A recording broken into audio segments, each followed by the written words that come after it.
Magdidinengding tayo. Nilagyan natin ng kamote ang dinengding. Ayan o. Yan. Kamote.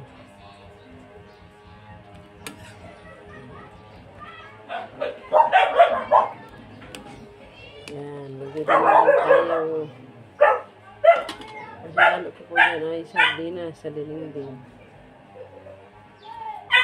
Ang ating mga halo ay talbos ng kamote, laman ng kamote, at dahon ng malunggay.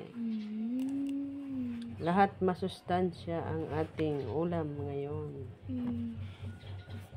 Kumukulo na po ang ating ulam na dinengding. Tingnan natin kung luto na yung kamote. Malambot na. Ay, matigas-tigas pa.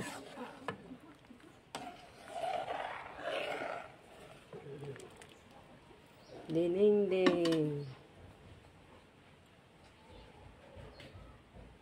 Ayan, nalagay na natin ang ating dahon ng sili. Nalagay naman natin ang dahon ng malunggay. Dahon ng kamote. Ayan. Pinaghalo-halong mga dahon. Ang tawag ay dinengding.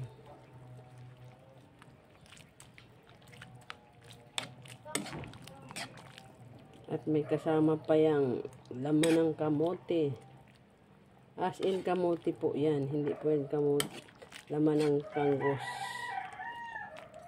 Kamote talaga siya. Yan ang magpapalinamnam sa lasa ng ano natin. Gulay. Kasi manamis-namis yan. Antayin natin kumulo. Ayan mga kaibigan, luto na ang ating dinengding.